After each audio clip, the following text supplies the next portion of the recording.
as well in the trend of taking away those aggressive top laners, or aggressive AD carries in the case of Rekkles, Zach banned away. Nothing special here. I feel like this is standard from what we've seen so far. What is interesting is the fact that Fnatic are the ones to ban away the Zach, because typically you do see it as a primarily red side ban because you want to be able to first pick it if you can if you're on blue side, but Fnatic have also recently been banning a lot of Xayah.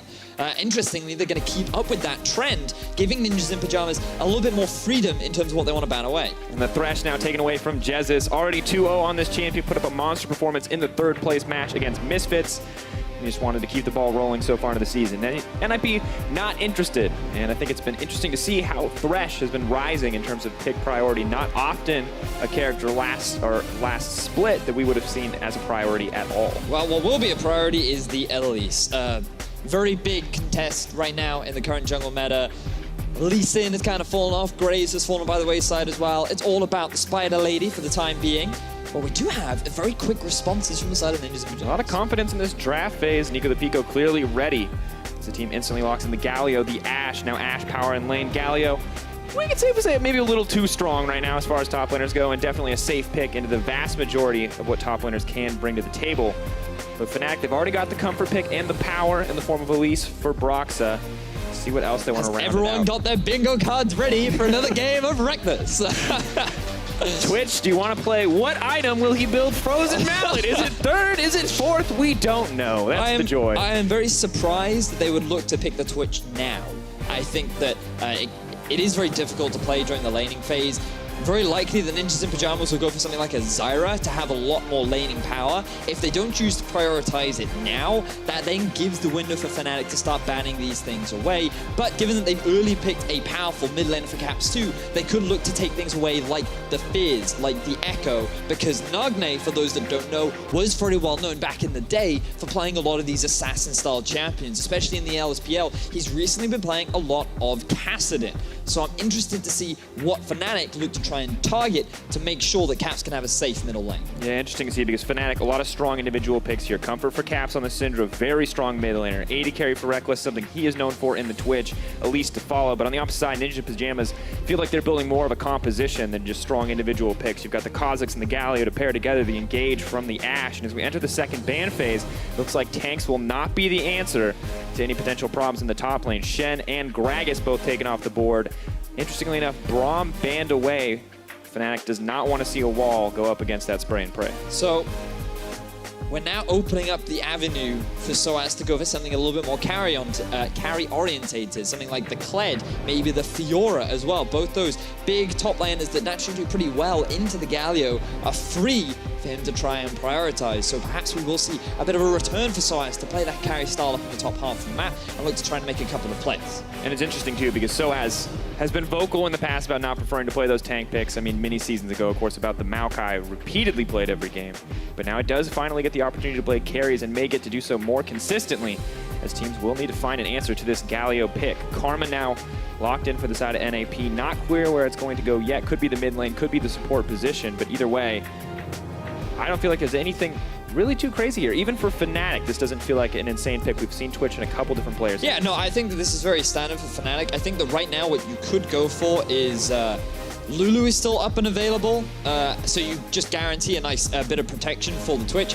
And for sOAZ, you've gotten yourself that split push. I'm a little surprised that they would go for the Camille in this match, especially seeing as we have seen sOAZ play the Kled in the past, but it still fulfills the role of that split pusher that does well in terms of scaling up against the Galio. Eventually he'll get to a point where he can no longer 1v1 that Camille, and you'll be able to play this 1-3-1 style with, what is it? Oh, it was a bait! I should have known! I should have known! Fnatic bingo, folks. Mark another one off. Weird I should have known! Camille, maybe support, maybe Jarvan support at this point. It's certainly, it is for sure Camille support. Jesiz did bring it out during the regular season in the second half of the split. He is that playmaking individual. He likes to bring it out here and there, and it gives you a little bit more power during the laning phase, but it also gives Jesiz the opportunity to have a similar kind of game like he did on Thursday. And this is not the Camille of old. This is not the permaban Camille. She has seen nerf after nerf after nerf after nerf, so there's a lot of questions as to how effective this pick will be in the new patch on 7-10. But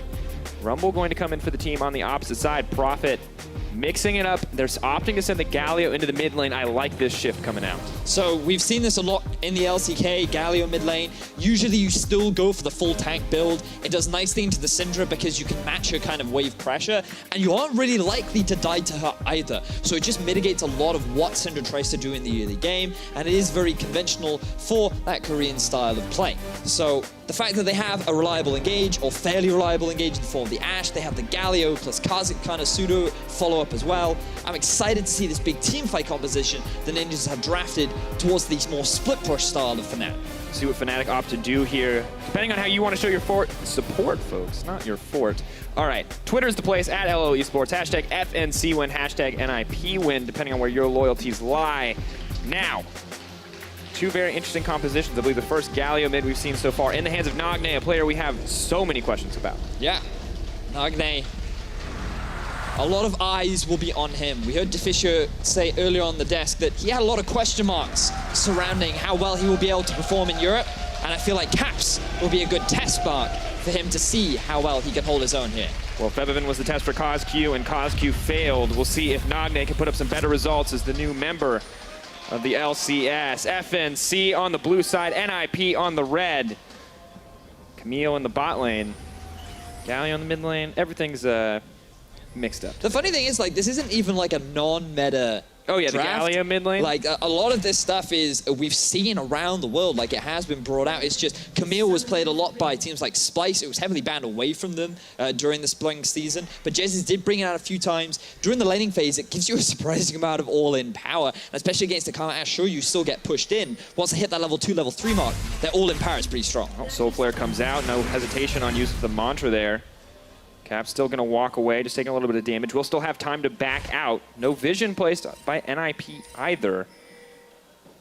So just hoping to get a little bit of damage down, maybe scout out where the enemy is going to be. sOAZ and Prophet well aware of each other, but no early blows yet. What I love about the draft as well was the fact that sOAZ picked himself the Jarvan, which is a good matchup into the Galio because you're able to get a lot of armor penetration out of the matchup, you have a lot of pressure, and eventually you'll scale into the late game where you have more split pushing power. But their intentions of NIP were always to move him to the mid lane, and now you have a slightly more favorable matchup for Prophet because he'll have pushing power. He's also on a comfort pick. This is something that he brought out a lot when he was playing for SKT. And come the late game, he's not going to be so hard pushed out that he won't be able to match the pressure of Jarvan, and it really adds a lot of team fight value to the composition that NIP have drafted. And very interesting too, because both of these guys are going to have a ton of damage in the early laning phase. Either one could look to snowball it if they get the opportunity, but for now, a little welcome back to the LCS for Shook. One creep going to get taken away by Caps. Will help him out in the mid lane there, but nothing else taken away, so not as bad as it could have been. And for now, Jeziz's Camille pick is just going to get bullied out and pressured in this bottom lane. And this will be a big opportunity as well for the bottom lane of NIP because they are playing in a matchup where they need to be constantly applying this pressure. You want to be denying this Twitch as much farm as you possibly can. And when you're playing a bottom lane like Ashe and Karma, you're in a prime position to do just that. So when you're going up against Rekkles and Jesiz, you need to keep this pressure. You cannot afford to play scared. You cannot play safe and just look to get through the lane going even. Because eventually people are coming to your bottom lane. And if I are. had to guess, it would be the Camille level 6 that will herald their arrival. You also have sOAZ on the J4. No tools for the Karma or Ashe to escape that Cataclysm outside of those flashes. Major cooldown. They can't afford to burn this early on. But the lane is definitely going in their favor for now. Using the power of the Karma, using the power of the Ashe to keep the pressure up. Now that means we have to keep our eyes on Broxah and see what the Elise here can do in the early game. A little surprised that we actually see a Corrupting Potion coming out from sOAZ. I mean, it still gives you that sustain. It's still a perfectly fine pickup. But one of the things about the changes to Draw and Shield was that the Flame Spitter resets that tick of the regeneration, so it actually can be an effective itemization that will help you into those damage over time abilities. Instead, sOAZ is just opting for a little bit more of an aggressive option because when he does pop it, he gets a bit of extra damage out himself. So you see Broxah hanging around the top side. Well, that's rude. Lights him on fire, walks away. Prophet looks like no knowledge whatsoever of Broxah waiting in the bush, though. That does mean he's going to have freedom to continue roaming around the top side of the map, unbeknownst to the side of NIP, but doesn't look like he's going to be able to make an impact right now. Prophet doing fine in this lane so far, but once again, only 3 minutes in. We can't really expect blood until around the level 6 mark. And just look at the respect that he's showing as well to Broxah, who's already level 4, has done a full clear aside from his Krugs. and he was posturing around the top half of the map, and that's why Prophet went to clear out that blast cone to prevent any of those sneaky ganks from happening. Naturally on Rumble, you will just push the lane. It is an inevitability simply due to the Q ability that will just clear out and do so much damage to the backline especially. So he's just showing a lot of respect, and I like this, especially in his first game here on the LCS. And we wanted to see which shade of Prophet we're going to see. Was it going to be the LSPL, all carries all the time in the top lane, or are we going to see the LCK, Rumble, more tank picks as well? It is the Rumble here in this game one. Of course, for those of you unfamiliar with Prophet, substitute top laner for SKT, played 9 games over Huni over the course of the LCK spring split. Pretty solid record too, but also you're on SKT. So. Yeah.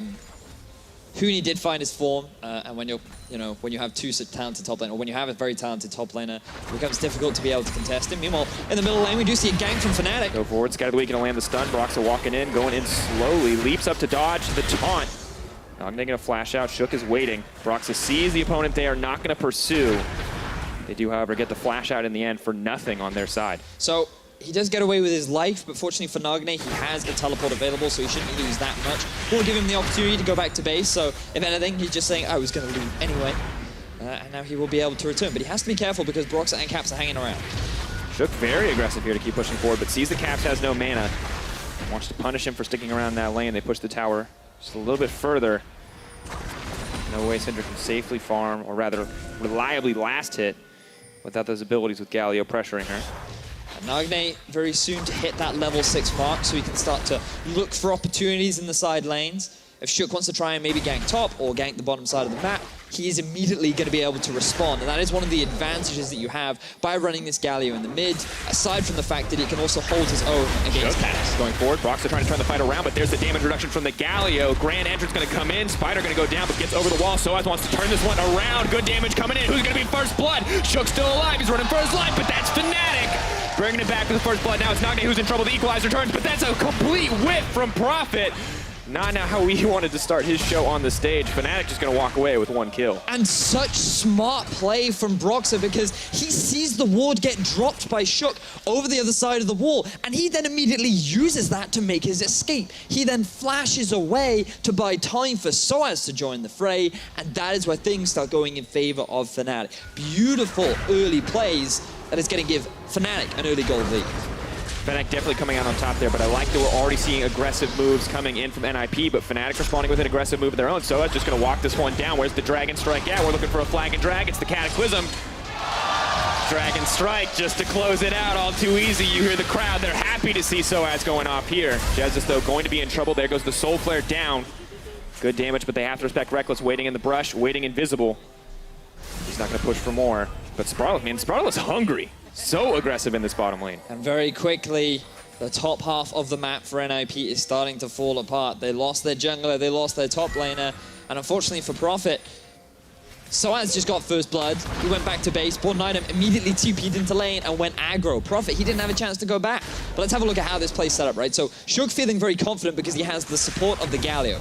In this 2 versus 1 setup, he's guaranteed to get the win. But then Shook, he drops a ward over the wall, which Broxah then used to go escape. And that just buys time for sOAZ to arrive. He's then primed and ready to be able to get the kill. Broxah walks out with his life. And then this Rumble ultimate. He expected them to keep chasing Nagne. He wanted to try and defend, but the fight continues. Not about that. Shook gets stunned up. A flash to extend the range on that wall dive. Jesiz knows his mechanics, even as a support player. He helps Broxah pick that one up.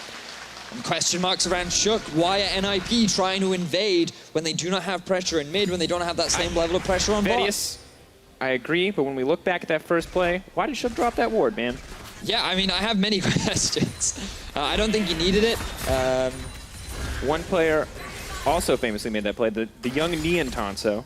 Neon Tonso? Back in the day, the perfect escape route created for an Elise, and it's always just brutal to watch. Maybe thought that there was an alternative route for the Elise to get out, but small mistakes like that appear to be the bane of NIP right now. That would have been a kill, right? That would have set up NIP very nicely. You would have had Shook already off to a good start. And then if sOAZ is coming down, you then have Prophet for the potential collapse as well. So just very small individual misplay there from Shook. Regardless, pressure now on in favor of sOAZ once again. He's really starting to win that matchup pretty hard after picking up that early team out. And look, you can see he's already working towards that Hex Trinket as well. So the top lane, not going as ideally as Prophet would have liked. Remaining even in farm, but we'll look at what happened here with Shook. So just look at the bottom lane. You can see that the bottom lane of NIP are quick to respond, but Shook, he just takes a little bit too long to get. Rather in the middle lane, we see that Caps had already been able to push out the mid, which means that Caps gets down there first, and the bottom lane of NIP cannot support Shook, especially after he overextends a little bit after not being able to get that red buff. So again, just a small misplay there from Shook, not properly respecting his opposition. And these little mistakes just start to add up. Now, it's nothing major yet for NIP, but it does mean a 1.2 gold lead on the side of Fnatic. Clearly in the driver's seat for this game, although NIP continue to try to make plays here onto the opposition. Have to praise them for being aggressive. So many teams play scared in their first game, but you can't afford those executional errors if you're going to be the one dictating the pace. And bear in mind in the bottom lane, we talked about how if you are HeaQ and Sprattel, you want to be continuing on with your pressure down on the bottom side of the map. And unfortunately for them, given the shenanigans that have occurred recently, the farm is still fairly even between the two AD carries. Rekkles, he's been able to get a fair number of daggers working towards what you expect to be Blade of the Ruin King into Runan's Hurricane. And so this bottom lane for Fnatic, they're still looking promising. Caps, he's already completed his lost chapter. And Fnatic, they have full control so far over the first 10 minutes of this game. And will help so much to keep the pressure up there against the Galio, because while you see all MR just about in the inventory of Galio, he still just has so much pushing power with the Winds of War. An incredibly obnoxious champion to play against. So Caps not playing scared. Just continues to go for those aggressive trades, tries to whittle down the health bar of Nagne. Jesiz now leaping forward. Hextech ultimatum comes out. Now Sprattel is trapped and he's all on his lonesome. Shook is coming in. There goes the Galio. Can they take him out before he arrives? No, he lands on the ground. Sprattel still alive, and this one's starting to turn against Fnatic. Shook gonna clean that one up. No, Nagne gonna take the kill. Now he's hungry for a little taste of Broxah. Let's see if he gets it. Shook gonna sweep it up. And that's definitely looking good for NIP. Now this time it was a good response from NIP. Fnatic, they were the proactive players. They tried to get a collapse down onto Sprattel, but immediately Nagne on this Galio there to provide support. Being that hero that Sprattel needed to turn the fight in their favor, and NIP, they very likely could get themselves first tower blood in game 1 of this series. And the gold now dead even. Moves across the map, but here's going to be the boon for NIP as they pull ahead to a 1K gold lead. But can they keep the ball rolling? We've seen a lot of these teams get ahead early leads, even when they're considered the underdogs. Can they keep this going? Can they stay one step ahead of Fnatic? And one of the big question marks that we as a broadcast team wondered was, like, you have 2 Korean imports along with 3 European players. What's the communication going to be like on this brand new team? And I love the fact that NIP are so swift to respond to each other's plays. Fnatic looking to respond back. A little bit of damage coming out. Stun goes on to Nagne, taunt onto Jesiz. He's just going to walk away, though. No damage on the Camille support, and unfortunately, Caps swinging right into some MR. He is known as a Colossus for a reason, and now you will see this setup from Fnatic. So 3 members try to get the collapse. Already, HeaQ saying, nope, I can't do anything. But then the moment that Galio ult comes in, Rekkles gets zoned away from the fight. The members can just focus down onto the support and jungler of Fnatic. Caps arrives far too late to really redeem the situation, and it results in 2 swift kills going in favor of NIP.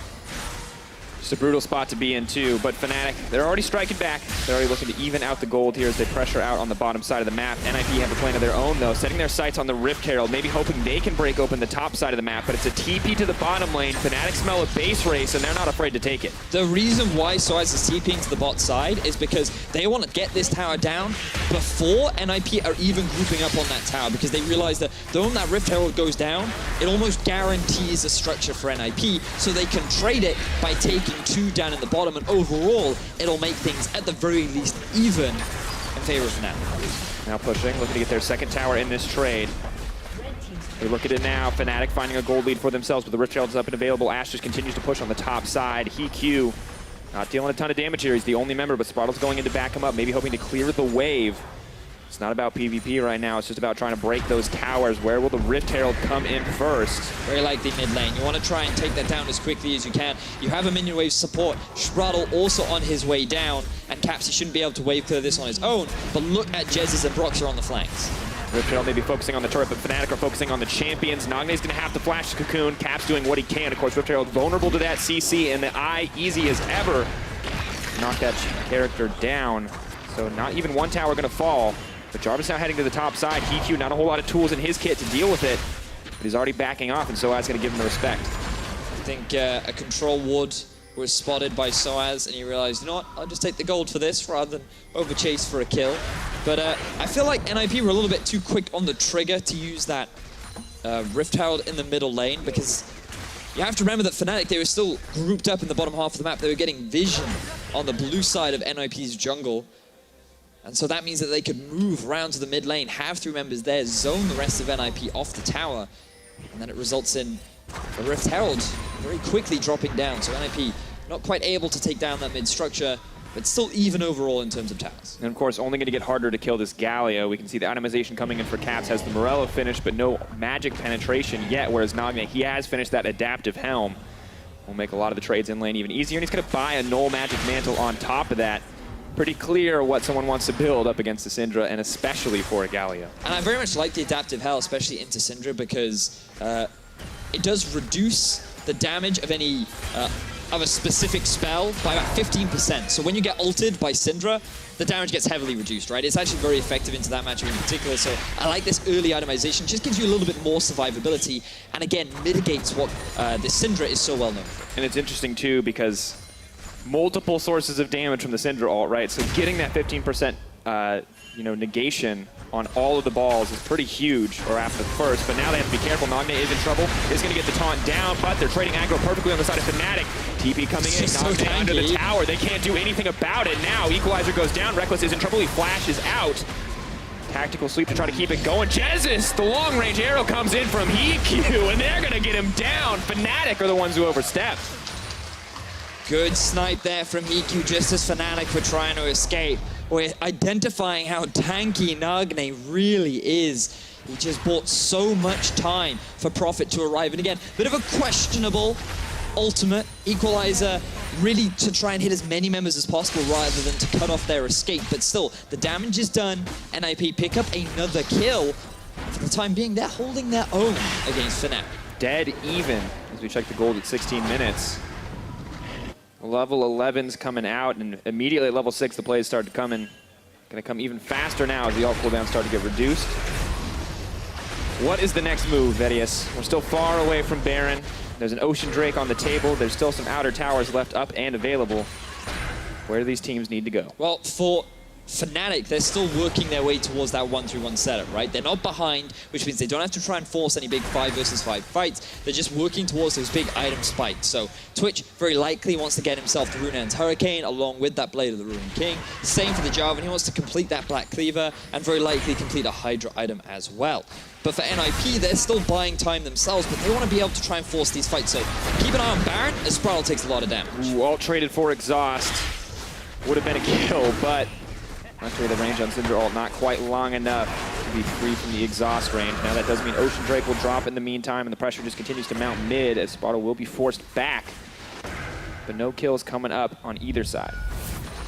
So we'll get a replay of what happened up top lane. So just bear in mind, you get damage reduction on the W here of Galio, so that's going to mitigate a lot of it on top of his resistances. And he's just sitting there for about a good 4 or 5 seconds waiting for the TP to come through, and then the arrow from downtown is guaranteed to hit at least one of the 3 members. And even if it can't guarantee a hit onto 2 of them, it still results in a kill for the side of NIP. I like how when HeaQ contributes, he gets a cinematic angle. Yeah. Yeah. When AD carries go off in a Fnatic game, they get extra special treatment. Hits the arrow from long range. We'll make it easier for the team to set up those kills. We'll have to keep our eyes on him as we move forward. Blade of the Ruin King for the AShe. Zeal to follow. Similar story for Rekkles on the opposite side, although he's a little bit further behind. Doesn't have the luxury of the 3 assists or the additional farm, but it does mean that Fnatic are going to start to pressure out on the top side. Jarvan is there. Elise is coming up. 4 members strong. Only Caps left the lone protector of that mid lane tower. But you can see Caps really struggling in terms of pressure in the middle lane too. Nagne is at a point where he is not even remotely afraid of Caps, and those minions are just going to keep hitting onto that tower, which means that he can look to move around to the side lanes. Jarvan is sitting in the top side. He's going on to HeaQ. Looking for a little bit more. HeaQ needs to get out of there. Flash out, but the Cataclysm comes in. What can they get back? The arrow's going in, but Rekkles spray and pray down on the backside. Here comes the Galio. sOAZ gets a little bit of a knock up there, but Nagne just going to have to hold on to that tower. Yeah, just out of range of the Galio ultimate. Fnatic doing the special, sitting in the brush, waiting for a pick. But now they may have very well found Jesiz, or not, as he is able to clear out a control. But Fnatic, this is the opportunity that they were looking for. They get themselves a pick, and now they can look to try and siege onto the top half of the map of NIP. Or onto Shook's jungle. He's trying to take this red buff. Jesiz running in. Tax Week comes out, and Broxah is going to take that one away. No more health regen, no more slows coming in for Shook. And Fnatic are definitely winning this game right now, Vedius, but this is much closer than I expected it to be. But of course, as I say that, poor little Prophet may have overextended, but no. Cocoon's going to go wide. Scout of the Week not going to come out, and that means that he's just going to have to back off here, but gets to keep his life. See, to me it feels like that Fnatic have control, but they're not quite winning yet. They don't seem to have such a big enough advantage that they're stopping NIP from doing anything that they want to, because we're seeing Nagne and Prophet constantly moving off to these side lanes, still being able to get control over the lanes, and then the rest of NIP is still able to get a bit of vision. They had good vision control around the top half of the map, especially around Baron. Dragon isn't going to be spawning soon, but with Baron spawning up within the next 10 seconds, that is what NIP want to be playing around. They want to be able to get a little bit more control over the map as a whole, and to do that, they need to be able to take this mid tower. So I want to try and see NIP forcing something, because I think that they have the composition to do it. They've reached that level 11 point where you've now got a second point in your ultimate 2. So I think that they are in a good state right now to try and force a 5v5 fight. Hesitating though, maybe, a little on pulling the trigger or waiting for the appropriate circumstances. They do have level 2 equalizer, you said, so huge there, as well as the level 2 heroic entrance. A lot of engage potential, a lot of damage here coming in for this composition. Not using it yet, however. Caps apparently more than enough to just hold this tower for himself, although the rest of Fnatic is now here to back him up. Note the second item, Void Staff. For those interested on whether or not on deciding what to buy second against especially high magic resistant targets, ADMR is about the mark that you want to use. If your opponent has that, then get yourself a Void Staff, because then it becomes way more efficient than getting any other AP item. You can see Caps respecting that. Now they actually have priority around mid, as NIP, they drop the ball a little bit here. Just backing off. No one there to clear out the waves. Where's the Galio, the Rumble? Not going to do it. And that means Fnatic is going to pick up a free tower, start to extend that gold lead. They've already got an Ocean Drake. Why not back it up with an extra 2K as well?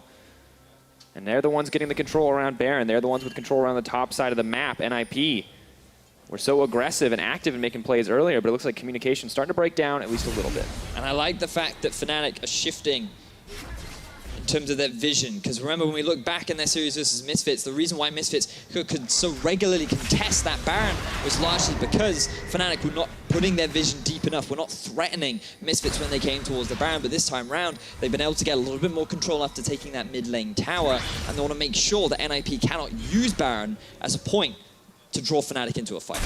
sOAZ, waiting in the brush, is going to get the flag and drag to knock up Nagne. Now a lot of MR on that champion, but not a whole ton of armor. Ladies and gentlemen, damage. Whenever this fight ends, we'll be sure to let you know, but for now, it's tanks hitting each other. Nagne, no magic damage shield, flag and drag goes over the wall. Taunt going to come out. He needs to make it out to safety. sOAZ, no Cataclysm. Means Nagne may just be able to walk away on this one. One more EQ to sidestep, not going to find it. That means he's going down. Cap's going to grab the kill. But what is the rest of NIP doing while that happens in the bottom lane? That was a lot of time invested, Broxah. and they're just dying. Zoss comes out, saves Sprattel once again. Goes in, but Jesiz is there to back him up. Shook is hungry for blood. Here comes Prophet. Where's the equalizer? Not going to come out. So we question the communication of NIP when you have Nagne drawing 2 members down to the bottom half of the map for at least 10 seconds without NIP being able to gain anything, whether it be apply a bit of pressure onto the Baron, whether it be to try and take that mid lane tower. You have to wonder what is going on within the NIP comms, because you feel like that was a big window that NIP could have used to try and punish Fnatic. Definitely an opportunity, but also a little bit on Nagne, spending a lot of time on the bottom side of the map. Now we see 3 wards, though, in the jungle. That is the only sign of what Nagne died for, that little bit of vision. But it means they're going to give up an Ocean Drake. They're going to give up pressure across the map. And this is kind of unfortunate. This is something we saw already a lot of in the Mysterious Monkey series. It's just when a member of your team gets caught out, when they die for whatever reason, it just cripples your ability to make plays anywhere on the map. Yep. Well, speaking of plays, Rekkles. Oh, never mind, in the mid. Cataclysm coming in. Nagne, a lot of MR and 2 magic damage dealers, but still not enough health. Gonna try to heroic entrance out. Caps says no, and yet another kill from the NIP mid laner. And Fnatic are just continuing on with their assault, moving sOAZ around the map. The flag and drag combo being more than enough to facilitate these engages for the rest of Fnatic to follow up. And Nagne, as tanky as he is not a one-man army. and Fnatic are more than poised to pick up a free kill when they see it. And we have to praise Fnatic for their adaptation. The few early plays that they did make went wrong when they all-in on someone where Galio could come in to save the day. Now they say, hey, let's get the Galio. who can't save Galio? Well, it's Galio. So let's take him Heroic down. entrance this. Now Sprattel. Potentially trouble. Oh, no Outplayed. exhaust. There's the outplay button. Sprattel, he doesn't have any resistances. He's not Nagne. The moment he gets caught out, it's another kill for Fnatic, another tower, and Fnatic, they're starting to put on a clinic as NIP drop 6,000 gold behind. Yeah, 6K gold lead, massive 24 minutes into the game. sOAZ not going to walk into a fight with Profit, but can just wait for the next opportunity to fight with the team. Rekkles doing his best to push this in. Nagne can look to clear the way, but has to be careful, has to respect the missing members of Fnatic because NIP have so little vision on the map. One ward by that Dragon Pit, two in the topside jungle of Fnatic, and one in the Baron Pit as well, but that is it. And the thing for NIP is, we have to remember, they have the AShe arrow. And aside from that one up in the top lane and the one down in the river to save Sprattel, we have not seen NIP really use it to start a fight. It's always been as a response to whatever Fnatic are doing. And at every point in this game, it just feels like Fnatic have had control, even though NIP have options to try and fight back. They just seem to be playing a little bit scared, a little bit too afraid to try and make anything happen. Because remember, at about 10-15 minutes into the game, these two teams were dead even. Yet NIP, with this fantastic teamfight comp, have yet to try and actually make a teamfight happen. And Fnatic not going to give them the opportunity, right? Consistently looking At to this pick point, members yeah, off. But NIP need to find the circumstances, and it's not going to happen if they keep having to split up across the map, if Fnatic can keep finding ways to divide them. And Fnatic now with absolute vision control of that Baron area. Well, NIP are going to have to fight. Yeah. We hope that that's what they want, because Fnatic are definitely not letting them get anything unless they're willing to give up that Baron. Now, look at the bottom lane. You can see it's pushing in favor of NIP. They're mindful of the fact that Fnatic are posturing around this Baron area, so they're trying to get vision. This could be a big fight. Flag and drag goes over the wall. Sprattel potentially in trouble. Keep your eyes on the equalizer. Where's it going to go? There's the heroic entrance, but Sprattel still goes down. Camille knocked up. Nagne on the front lines. Not a whole lot of damage, though, for NIP to back up that engage.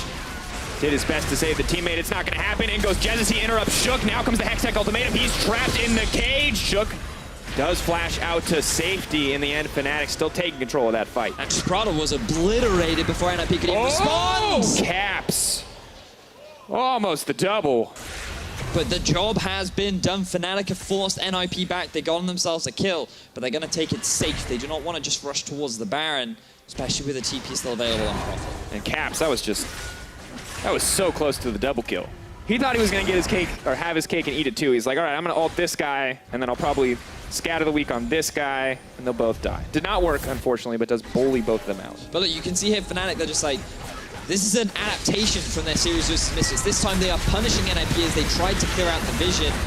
And sure, that damage reduction is very helpful, but when you have a 3-item Rekkles, or 2.5 rather, hitting onto that very squishy support, there's just not enough defenses that you can provide, enabling Fnatic to very swiftly pick up that kill. And they almost made it a second, but they're looking to do that now. Hey, we've seen this before. Nagne running for his life does get stunned up. NIP maybe hoping to find a fight in a funnel so they can use the most of that equalizer. Not going to get it here, however. Fnatic just say, nope, focus in on the mid lane tower. We're going to zone you off with the Caps, with the Scatter the Weak. HeaQ.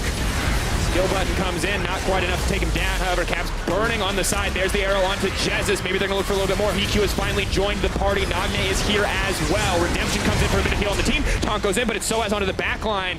Heroic entrance, they're looking to regroup. Nagne running forward, 3 members strong of Fnatic chasing him down. Look at the low health bars on NIP, but there's the damage. Jesiz, no hesitation as he goes over the wall. Nagne gonna burn down as Rekkles grabs another kill. Fnatic are cleaning up NIP. HeaQ hoping that Caps can't see him. And he is gonna make it out in the end, but Caps not giving up yet. Got one little raptor to throw in the face of the jungler. sOAZ still chasing as well. It's an absolute slaughter, folks. Golden Aegis providing the slow. He shows mercy, whereas Caps does not. Fantastic team fight from Fnatic. The fact that they were constantly switching positions, making sure that the front line had an ability to recap, buy time for their cooldowns, the back line then move forward to then be the damage dealers. It was just fantastic to watch. Fnatic now extending to an 11,000 gold lead. The Baron is theirs 29 minutes into the game, and Fnatic are looking poised to take game 1.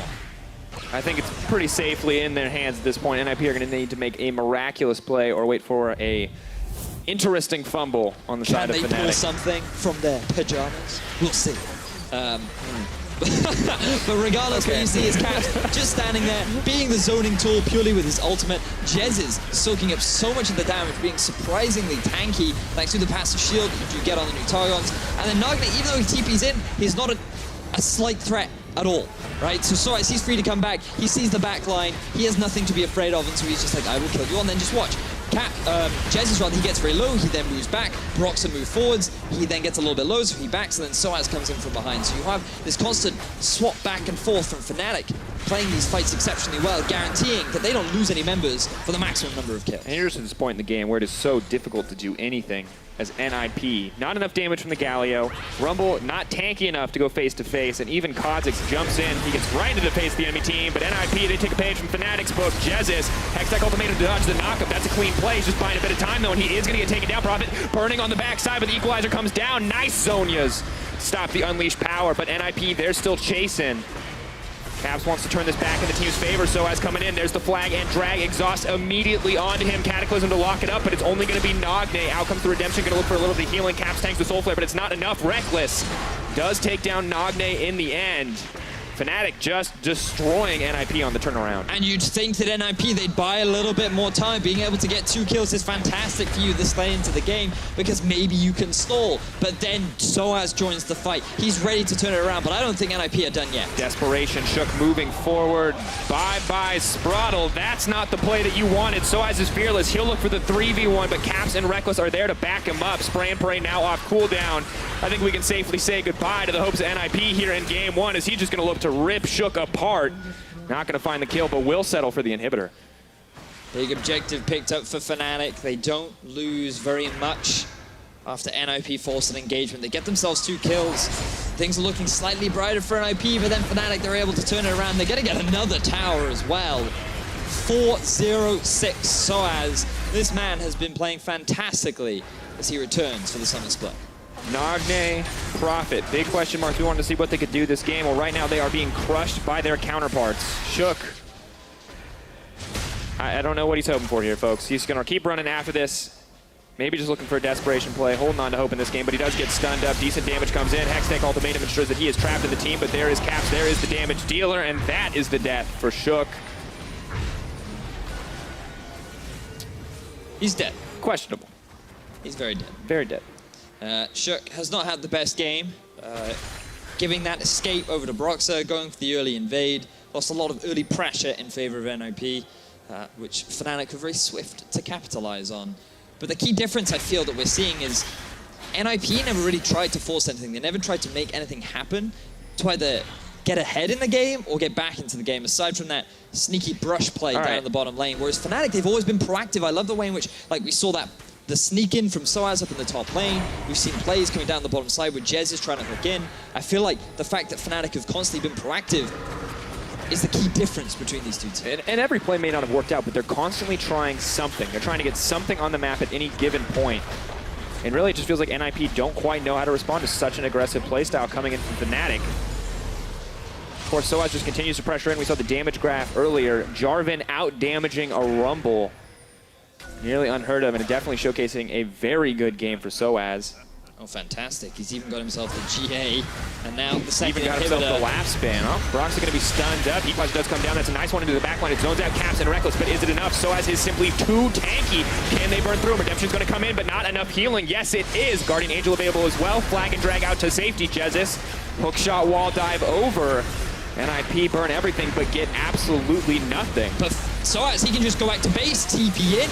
The rest of Fnatic, they're looking healthy, and NIP, they've ran out of ultimates. And Rekkles is just waiting for the perfect positioning in the backline. There's the spray and pray. Oh, that's so much damage. You can't let a Twitch do that to your team. He's just destroying everyone. That's the triple kill going in. The rest of the team looking to clean it up for him, or it very well could have been that Penta.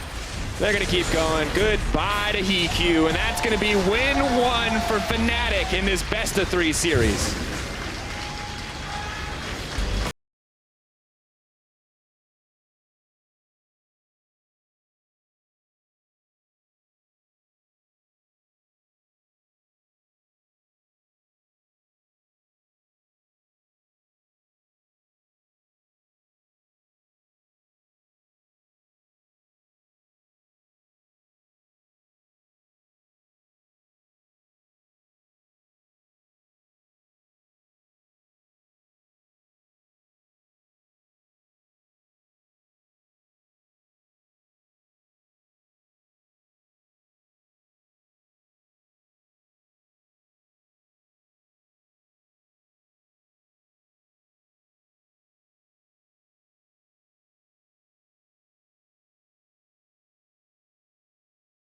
new teams joining the LCS was that Mysterious Monkey seemed just ready to fight all the time. They were very keen to just drop into that skirmish, see if they can get a kill here or there, whereas NIP just seemed a lot more calm and calculated. They wanted to try and play the slow game very early Four members on. of NIP, but Shook very much wanted to fight. Yes, he definitely was in the face very often in the side of Fnatic, but that often ended up being a detriment to his team rather than a positive. Well, we'll see how it shifts. Fnatic kick off the series with a win, and Shox and the guys are ready to tell you just how they did it. Thank you very much, Drake. He's just finishing his notes I was there. noting down some Vedius points Oh, right there. okay. So what did Vedius say? It feels like, obviously, the analysis will go much the way of it has of any team that is going up against the kind of stronger teams. They always start off pretty good and then it completely falls apart. But in this case, we also wanted to highlight NIP's draft, as that was quite exciting and you guys identified it as a big strength. Right. I think whenever you're drafting against Fnatic, it can be difficult. Maybe that's one area Nico the Pico, his expertise with the Fnatic tricksiness. We actually kind of liked the NIP draft in the sense that they were able to play around what Fnatic were throwing at them, getting themselves, the Galio, and then moving it to mid should do okay. Yeah, I mean, that's the thing. I liked some of the ideas behind the draft here with flexing the Galio to mid so they could actually get a counter pick on top side or try and get a counter pick on top side. And they already drafted winning bot lane. So there was a lot of things in terms of pure laning phase that looked fine, but then there were things in game like Prophet dying, 1v1. Like, that's just unacceptable at this point here. Nagne, obviously, trying to just go even mid, but then he also a few times has almost no communication with the team, and he sits mid and there's a fight happening around him, and he also ends up dying because he overextends, and it kind of made the draft fall apart, because as we're going to see later in some of the replays, it just meant that once NIP went into the mid game, they had almost no ways of actually playing out this comp because they had fallen a bit behind from some of the laning phases. And that's one of the things when you look at what NIP were trying to do is this composition, if ahead, can force fights quite effectively, utilizing the AShe arrow, but from behind starts to really struggle to get fights started. The one surprising thing was the two players that were overlooked the most in this NIP lineup perhaps looked the best. And that was the bot lane. Sprattel and HeaQ, for the beginning of the game, actually, in a winning lane matchup, took it to Rekkles and Jesiz and punished them quite hard, got a lot of damage down onto that tower. So I think that's a good surprise for NIP fans if you're looking at a lane that perhaps a lot of people had overlooked. Also against Camille's support, which got ass in the early game, man. That does nothing early on. What? I'm just saying, it's bad early on. That's all I'm saying. That's all I'm Replay, gonna run the say. replay. Run the replay. It's got the tape. Anyway, the first replay is actually also involving Sprattel. I wasn't kidding. HeaQ down the bottom lane. Yeah, it was. Take it away, James. We were seeing Jesiz go aggressive, and this is one thing that maybe the Galio can do against the Camille is when somebody's put into that ultimatum, you can protect them for a lot longer, and then NIP are able to convert the fight because Jesiz was low from jumping in, Broxah is already backing away, and then they turn it into a tower bot lane. So good utilization. This was maybe the one time NIP were able to get this comp to work. Yeah, exactly. So this was really important for them with the first tower, and then sadly, kind of after this, where they get the Rift Herald, they don't get a mid tower from it, and them not getting the mid tower kind of cost them a lot because it made it so difficult to play against like Rekkles on Twitch and of course sOAZ on Jarvan. And we know these two guys together will always try and make plays in a side lane.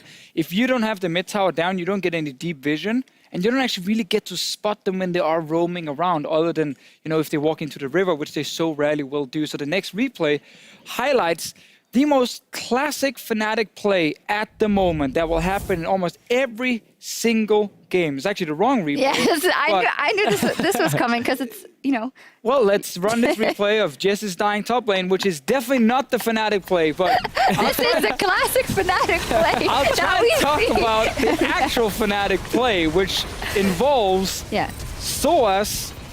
But just talk about this one first. Well, I mean, okay, they dive a Galio with 40. No, and the arrow is actually very nice. Very nice. Arrow was great from HeaQ. Yeah. Gotta give him that credit. But like, dive at the Galio, it's really hard, full tank, damage reduction, all that kind of shenanigans. Anyhow, either sOAZ or Rekkles will sit in a side lane. The other team will be like, I'm gonna go lane against that guy. There you go. Oh. That's super easy. This is a different replay as well. So let's just look at me, camera on me right now, and then we talk about this that play. one. Okay, that camera over there.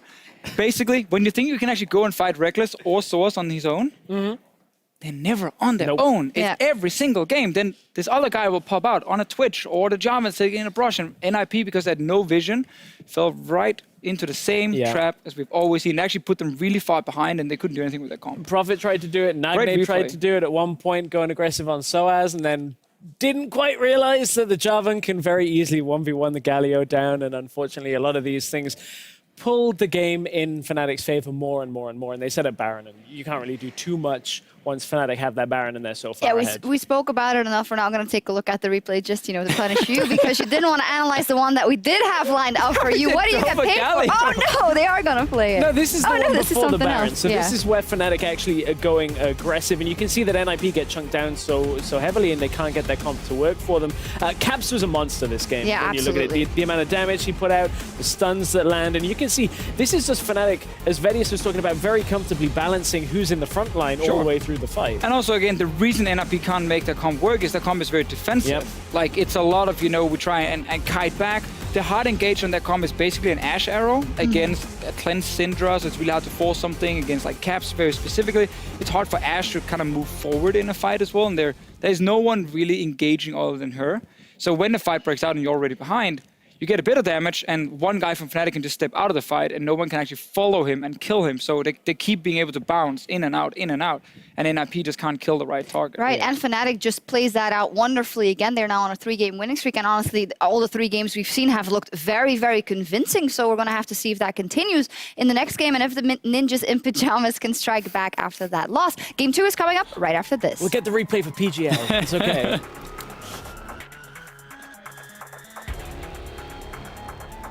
Good damage coming in. Who's going to be first blood? Shook's still alive. He's running for his life, but that's Fnatic. Let's cast come from lane. Go ahead. Nice. Up on me. There's the damage. Jesiz, no hesitation as he goes over the wall. Nagne going to burn down as Rekkles grabs another kill. Rekkles is just waiting for the perfect positioning in the backline. There's the spray and pray. Oh, that's so much damage. You can't let a Twitch do that to your team. He's destroying everyone. That's the triple kill going in. It's going to be win 1 for Fnatic in this best of 3 series.